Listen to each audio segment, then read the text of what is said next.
Hello, class, and welcome back to your Radio 2 lecture. I am Noni Kumalo, and we are still in conversation with regards to your news, your sports, your traffic, and your weather. We will be reading out of your Next Level Radio textbook, chapter 5, reading from pages 192 up to 194, as well as Beyond Powerful Radio from pages 275 to 282. News. Conduct a content analysis of a newscast, radio, or TV. The analysis can focus on words, delivery methods, vocal changes, or any other number of news characteristics mentioned in the text. Reading the bulletin on air. A news bulletin can be read either by the writer, the journalist, or a radio newsreader. Here are a few rules of delivering a powerful news bulletin on air. Background and not foreground. Remember that reading the news must grab attention. A good newsreader demands that listeners pay attention and cuts through the clutter of everyday life.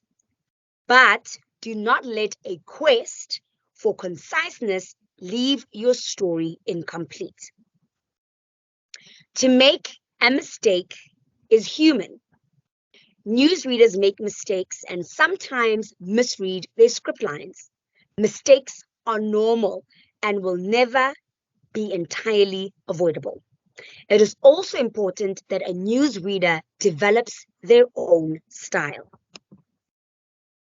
Radio is a one-on-one medium.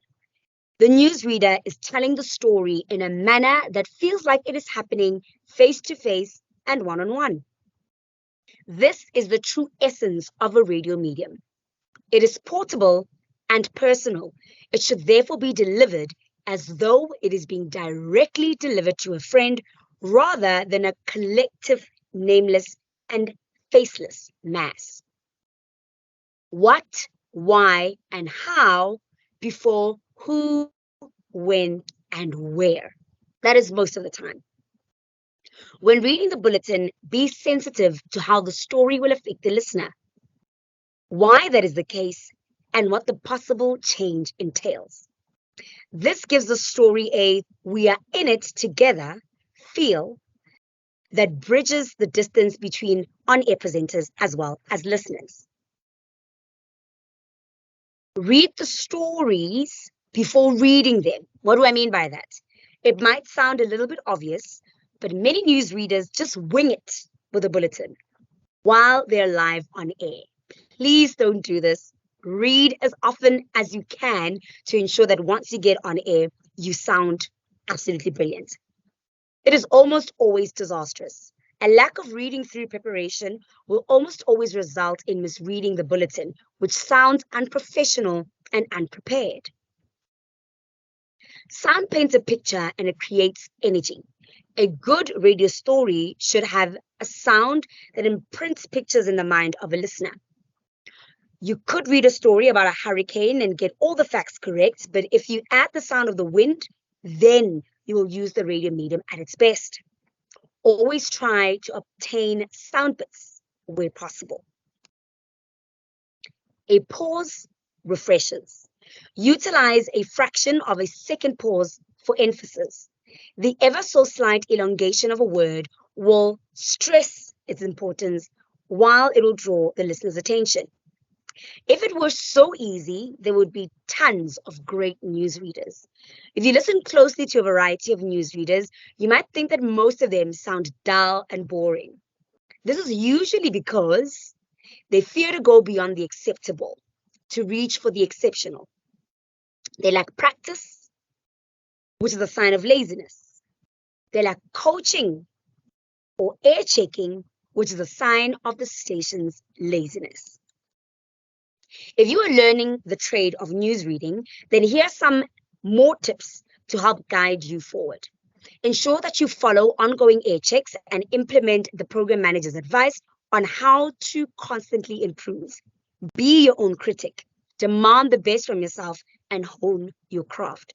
Send your work to people that you know and trust. Ask for and accept their critique. Acquire mentors who can teach you along the way. Let's turn to page 281 in your Beyond Powerful Radio textbook.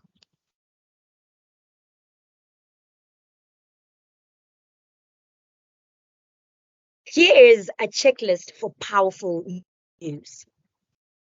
What is the subject? Is this new information? Who cares? How will this matter to your audience? Would you have a conversation with someone about the story of air? Does the story affect the health or safety, human emotions, money, or other concerns of our listeners? And how does it do that? Who are the characters or people involved in the story? Do you care about them? Will the audience care? Is it visual? Can a listener see the story in his or her mind's eye? Is the writing clearly understandable? Do you understand the story? Could you tell the story on air without reading it? Go global. How big can the story be? Can a huge national or international story be told with a local angle? If so, how? Think local.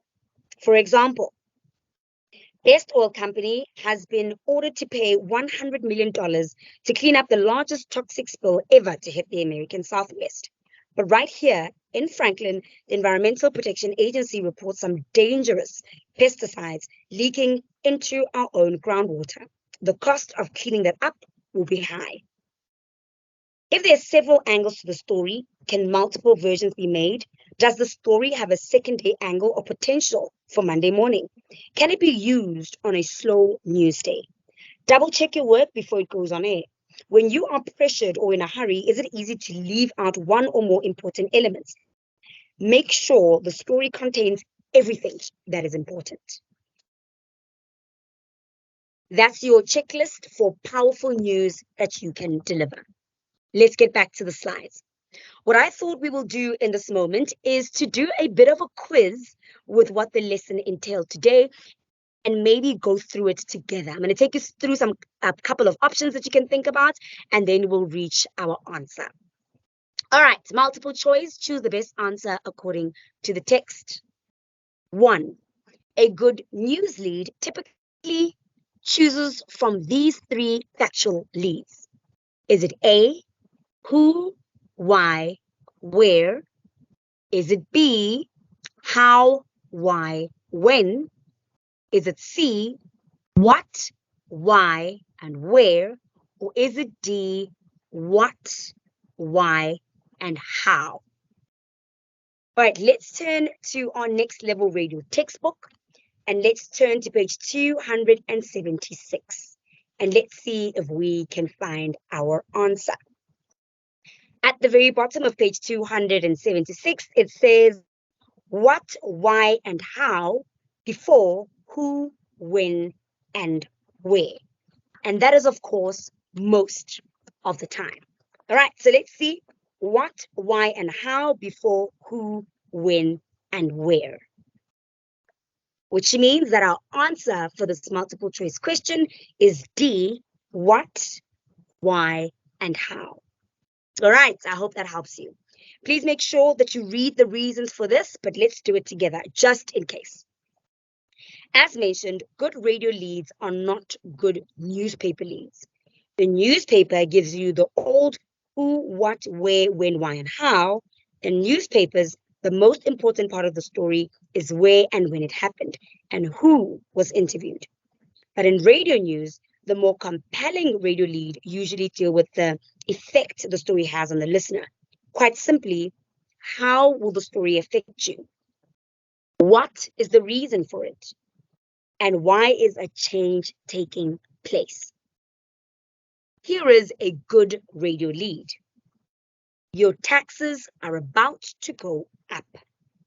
That works better than legislators at the State House voted last night to raise the property tax levy. It sounds very technical. It sounds like legal jargon. So you're obviously relating to the everyday man, and you want to make sure that what you're saying is relatable. Let's move to question 2 of our quiz. In order to fight through the clutter of the radio listening environment, a radio news anchor would choose this lead to begin the story. Is it A, you'll pay more at the pump this morning? Is it B, the Lundberg report states gasoline prices rose 3 cents per gallon yesterday? A recent gas consumer survey says all companies continue to gorge the little guy. That's option C. Or is it option D? Area gas prices jumped to $3 a gallon in just over a week. So let's go through these 4 points in order for us to decide what our answer is. You'll pay more at the pump this morning.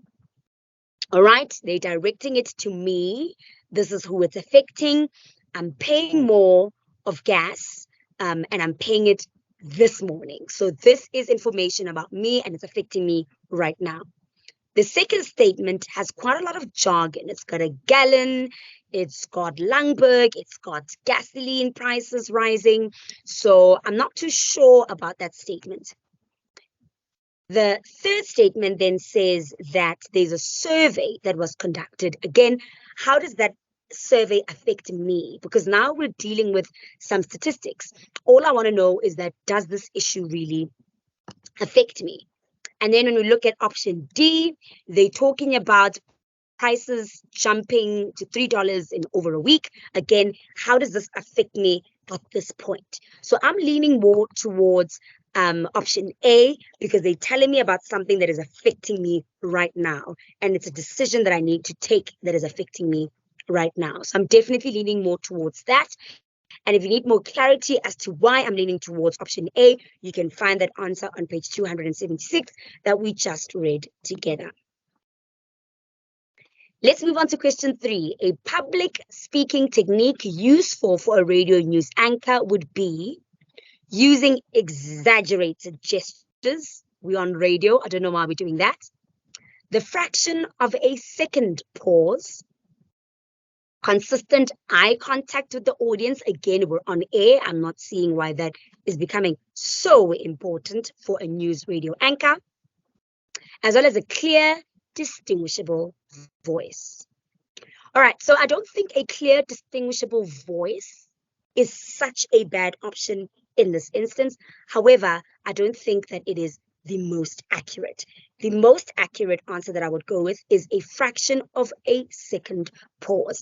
And what that helps with is that it causes a lot of impact, right? And I react to it as a listener. So I would lean more towards the fraction of a second pause.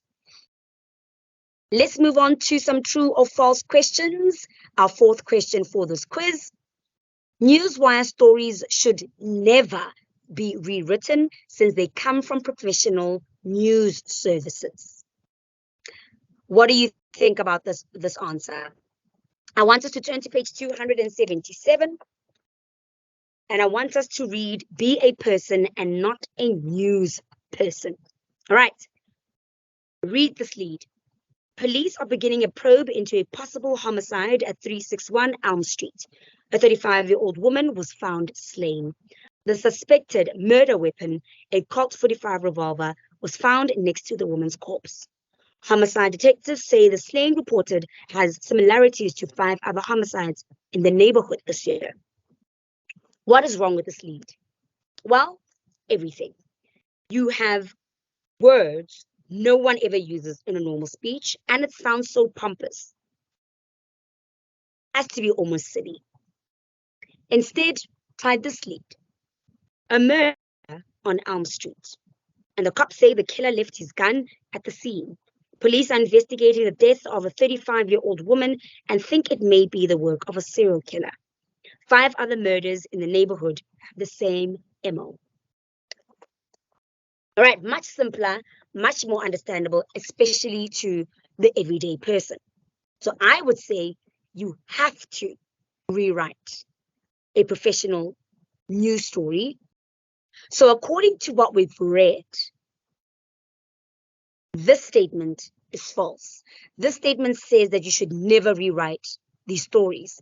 But I say that you should, because there's a lot of jargon used and it's not personal and it's not concise and easily understood by the everyday man. So this statement in my eyes is false, because you should actually rewrite a newswire story. Let's move on to question 5. It is permissible, which means it is allowed, for an anchor to use the second person pronoun you in a newscast. True or false? Many a times in our lessons, we've spoken about how broadcasting is personal. And when you are listening to the news or you're hearing a content piece, you should be speaking to one person, almost like your friend, instead of speaking to a mass group of people. So in this instance, I would definitely say that using this word is definitely permissible. It's allowed. That word is you. So this statement is definitely true. When it comes to this part of the quiz, I would really like you to answer this on your own. Describe how a local story, choose any topic, can achieve national attention in just a matter of hours. Use the guidelines described in this chapter and elsewhere in the text to explain this current phenomenon. Please do that in your spare time. But let's recap some key lecture points from the work that we've done today. The list on page 184 in your Next Level Radio textbook is the focal point of this lesson. You should be able to write a concise news story that informs the listener and keeps their attention. The different parts of a news story combine to tell a story. Listeners must be able to see the story, and news writers have different styles for different media. You should be discovering that anchors must know news fundamentals. You should learn that anchoring is an extension of radio's one-to-one rapport with their listeners. Even if someone else writes the story, the anchor must still grab the listener's attention through the way that they deliver the story. By that, I mean their techniques. That's how we come to the end of our lesson. Thank you so much for tuning into this lesson. Remember, if you do want to chat to me, you can send me a message in our Radio 2 WhatsApp group. If it's a little bit more private as well, you can DM me on WhatsApp. Alternatively, you can send me an email at nonhlanhla@boston.co.za. Otherwise, over and out.